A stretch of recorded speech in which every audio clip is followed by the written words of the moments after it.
Hello friends, welcome back to our channel. పొంగలి ఎలా తయారు చేసుకోవాలో చూద్దాం. 2 కప్పుల బియ్యం, 1 కప్పు పెసరపప్పు కడిగి 1 గంట సేపు నానబెట్టుకోవాలి. పొంగల్లోకి చట్నీ ఎలా తయారు చేసుకోవాలో చూద్దాం. వేరుశెనగ గుళ్ళు, చింతపండు, వేయించిన పచ్చిమిర్చి, వెల్లుల్లి ఈ 3 కలిపి మిక్సీకి వేసుకోవడమే. స్టవ్ వెలిగించి కుక్కర్ పెట్టుకొని 2 స్పూన్స్ నెయ్యి వేసుకోవాలి. నేను నెయ్యి వేస్తున్నాను, కావాలంటే వేరే ఆయిల్స్ కూడా వాడుకోవచ్చు. నెయ్యి వేడైన తర్వాత జీలకర్ర, మిరియాలు 2 కలిపి చూడండి బాగా వేయించుకోవాలి.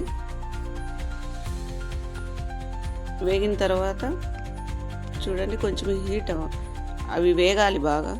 చూడండి మిరియాలు పగులుతాయి వేడైన తర్వాత. జీలకర్ర మిరియాలు వేగిపోయినాయి.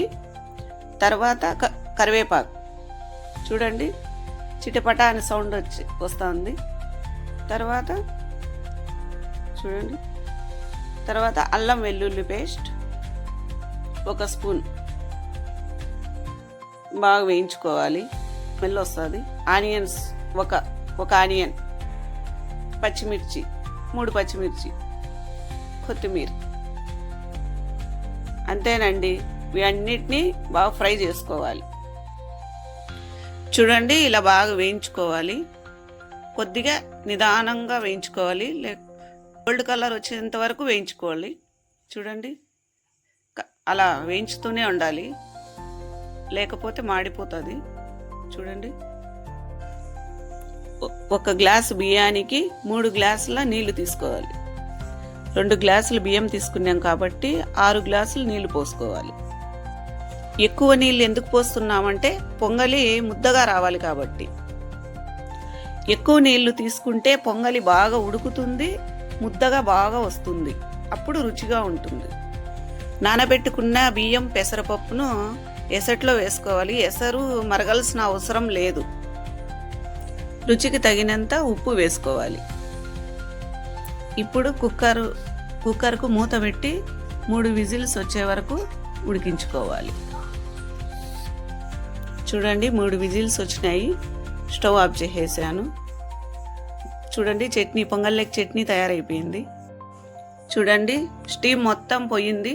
కుక్కరు ఇంకా ఓపెన్ చేసుకుందాం. మొత్తం పోయిన తర్వాతే తీయండి.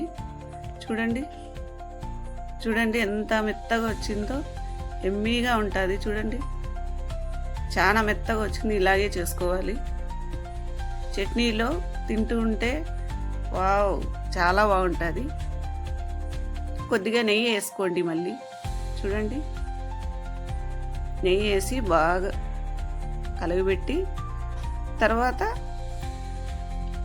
బౌల్స్లో వేసుకోండి. చాలా బాగుంటుంది. చూడండి ఎంత మెత్తగా వచ్చిందో, అలా రావాలి. చూడండి కరెక్ట్గా ఉంది. చట్నీతో తింటే చాలా బాగుంటుంది.